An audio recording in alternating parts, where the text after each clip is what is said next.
خونخوار ګوالیار فورټ. حنا په دلی کې اوسېدونکې 14 کلنه یو ریسپشنس وه.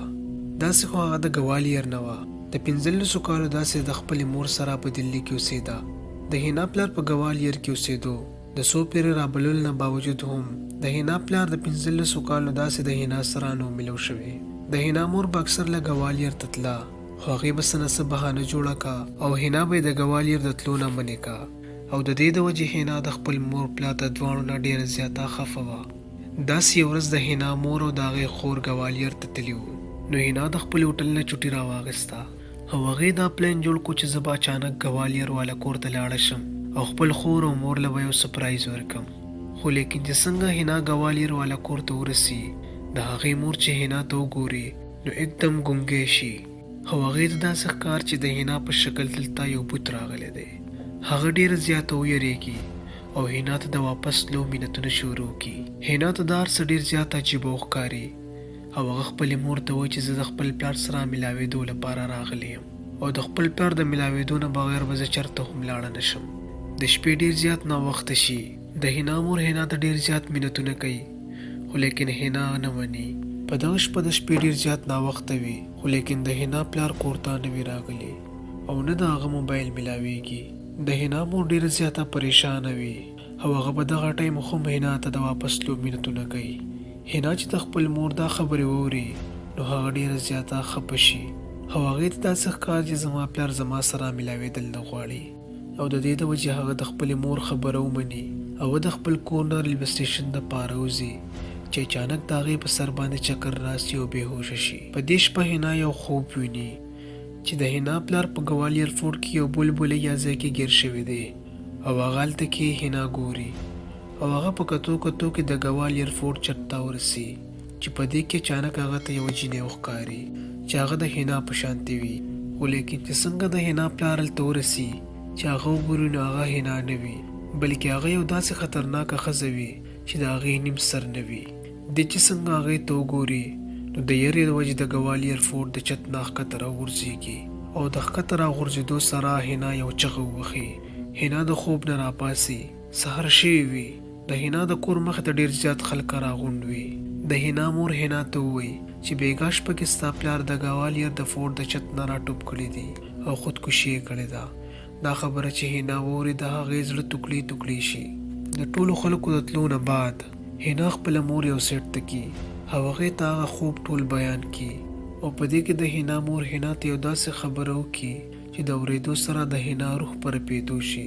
دراصل 15 کاله مخکې حنا وړه وي او د حنا مور پلار ګوالیار فورټ ته حنا چکر دپاره بوځي. په دغه ورځ په دغه فورټ کې ډېر زیات رش وي چې د هغې د وجې دا وړه شانتې حنا د خپل مور پلار نه جدا شي او هغه د مانسنګ محل کې د ټولو ښکتني فلور ته لاړه شي چې هغه انډرګراونډ وي. او دا د ګوالیار فورټ یو داسې ځای و چې دا به اکثر له د شپې بندېدو، ولې چې خلک دا وایي چې دا د ګوالیار فورټ هغه ځای دی چې دلته د شپې د انګریزانو په ذریعه مړه شوي خلکو روحونه چغې وهي. د دې خبرو د وجې د حنا د مور پلار په زړه کې یره نور هم سیوا شوه، خو لیکن هغوی د هغې ځای ګارډز ته ووایي چې زما لور حنا درنه ګیره شوې ده. نو هغوی ټول راجمع شي او حنا پیدا کول شروع کړي چې په دې کې د ننه ناستې حنا ته اچانک د یو ګانې اواز راشي. حنا چې د هغې اواز طرف ته لاړه شي چې هغه وګوري نو د هغې نه مخکې د یو جینۍ سوري روان وي. حنا هغې له اواز ورکړي خو هغه एकदम په هوا کې غیبه شي. حنا ویریږي او هغې ته داسې ښکاري چې زما شاته څوک ولاړ دی. حنا چې شاته وګوري نو په سپینه لنګه کې یوه ښځه د هغې مخې ته ولاړه وي. د هغې خطرناک شکل ته چې وګوري نو حنا چغې کړي، ولې چې د هغې نیم سر نه وي او د هغې خپې لاسونه کاږه وي او د حنا طرف ته را روانه شي. حنا چې هغې ته وګوري نو هغه ویریږي او هغه منډه کړي او په یو کمره کې پټه شي او هغه دروازه د دننه نه لاک کړي او په چغو چغو په ژړا شي. په دې کې چې هغه وګوري نو هماغه ښځه د کمرې په یو ګوټ کې ناسته وي او په دیوال باندې سمندر لیکي. د هغې په لاس کې یو سپین پاوډر وي. حنا چې هغې ته وګوري نو د یرې د وجې په ځای باندې چپ ودرېږي چې په دې کې هغه ښځه خپل مخ را مخامخ کړي او د حنا طرف ته را روانه شي. هغه د حنا په تندي باندې هغه سپین پاوډر ولګوي چې د هغې سره د حنا په سر باندې چکر راشي او هلته کې بېهوشه شي. چې سهار شي نو حنا په هغه ځای باندې پرته وي چې په کوم ځای کې هغې په خوب کې خپل پلار لیدلی و. د هغې نه بعد حنا کله هم پانه سي د حنا مور پلار حنا ډېر ډاکټرانو باندې وګرځي، خو لیکن یو ډاکټر پې هم نه پوهېږي. حنا ساه اخلي خو د هغې سترګې نه کولاویږي او داسې ښکارېده چې هغه کوما کې تللې وي.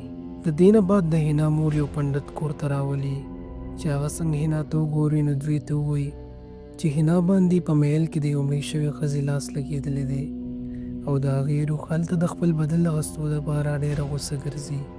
پنډت دوی ته ووایي چې په حنا باندې شیطاني اثرات شوي دي او دا اثرات په حنا ورو ورو مړه کوي.